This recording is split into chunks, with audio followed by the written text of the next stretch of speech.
Hi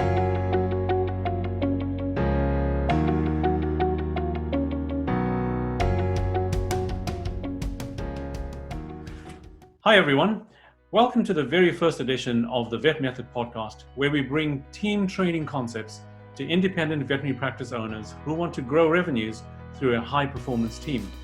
My name is Sanjay Mangabai and I'm very pleased to be joined today by Paul Green. Hi Paul, welcome. Hi, thank you very much for having me on.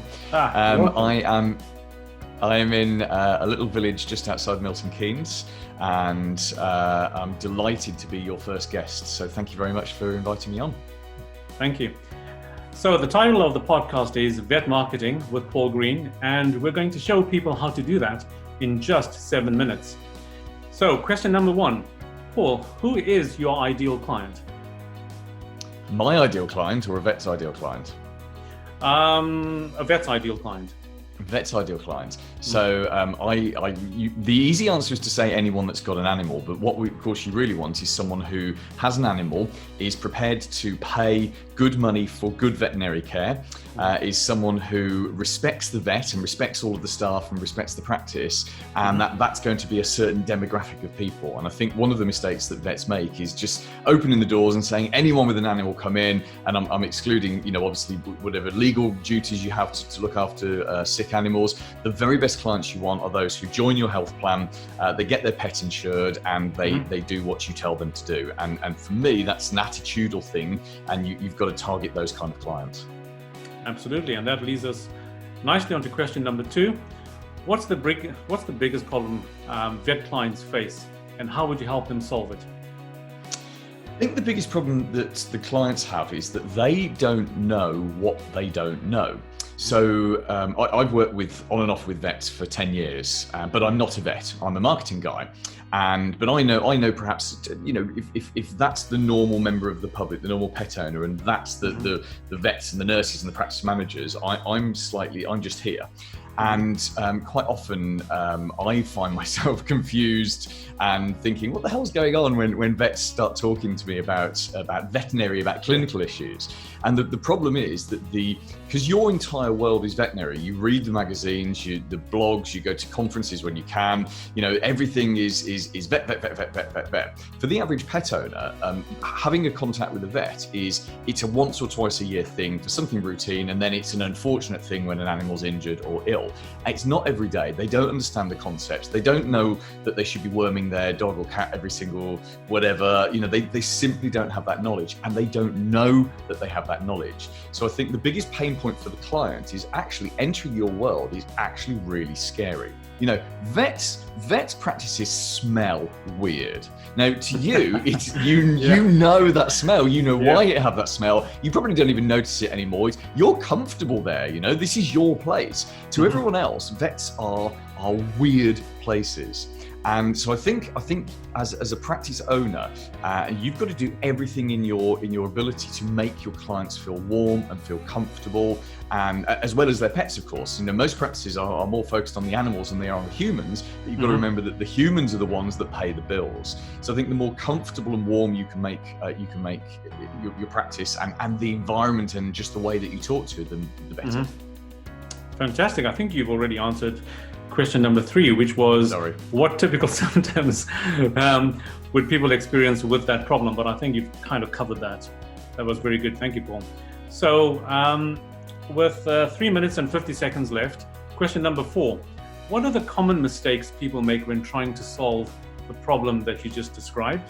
The things they thought were going to work, but were never going to work. So I think if we look at the problem as being how do you market your practice, I think the most common mistake by most vets it's the same thing again, is to think like a vet and not as a pet owner. And you might get a new £10,000 piece of technology and you think, oh, this is amazing, I can do lap stays, or I can do this, or I can do that. And so you go off and you do a marketing campaign that's aimed at talking about that piece of kit and what you can do with it and all of these clinical benefits. And ultimately the best kind of marketing comes down to the lowest possible level, which is, we love animals, we're really warm and friendly people, you can trust us. And those are the basic marketing messages for any veterinary practice. And veterinary marketing is actually really easy. You know, the digital channels that you've got available today, especially Facebook, Instagram, WhatsApp now is becoming a marketing channel, you know, Messenger, the automation levels that you can use, getting your website right. It's so easy. Consumer marketing is easier than it's ever been before, but most vets don't get it right because they're too focused on clinical stuff. And actually you've got to focus on being warm, on being friendly. In fact, I'm going to make a quick book recommendation. I know the clock is running, but this is the best book any vet could read on marketing. It's called They Ask You Answer by Marcus Sheridan, and I won't go into what it's about because I could talk about it for hours. But it is an amazing book, and when you read it as a practice owner and you realise it's about answering people's questions and talking to people at their level, which isn't about talking down to them. It's about you coming down and talking to them at their level. And it's a revolution of content across your website and across your social media channels. And there will be 5 UK vets that implement this book. You could have everyone reading it, but only 5 will implement it, and they will literally wipe out their competitors. It'll be amazing. Yeah, I think you're absolutely right. You know, as soon as we think of something clinical, that's what we do. As soon as you mention marketing, we shut down, and it's implementation. That's the hard thing. Thank you. Thank you for that, Paul. And question number 5, and we've got 1 minute and 30 seconds left. Stress. What is one valuable free action that someone listening to this can implement that would help people, that would help them solve that problem? What's your top tip? And my top tip is to do 3 times more marketing activity than you're doing now. So if right now you're doing 1 post a day on social media, do 3. You know, if you're doing Instagram 2-3 times a week, do it 6-9 times a week. Especially with social media, it's so disposable. The more action you take and the more you implement, literally the return comes back to you faster. And because you're doing consumer marketing, the return's really fast as well. Brilliant. So the idea is just to start, you know, start and do more. And do more of it. Yeah. Fantastic. And we've got 40 seconds. And the last question, what's the one question I should have asked you, Paul, that would give our audience great value? Oh, wow. What's the one question you should have asked me?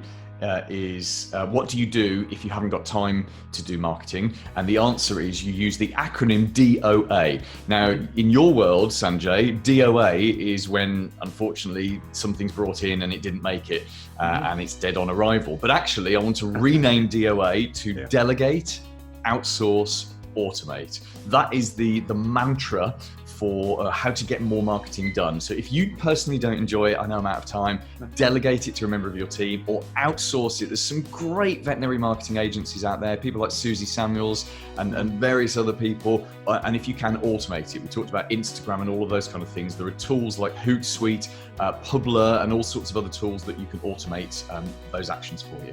Wow, that's fantastic. So if we learn nothing else, DOA, delegate, outsource, and automate. Fantastic. Wow, thanks, Paul.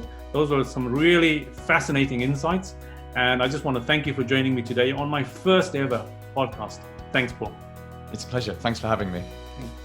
And thanks for checking out the Vet Method podcast. If you like what we're doing here, please head over to iTunes and subscribe, rate us, and leave us a review. It would be much appreciated.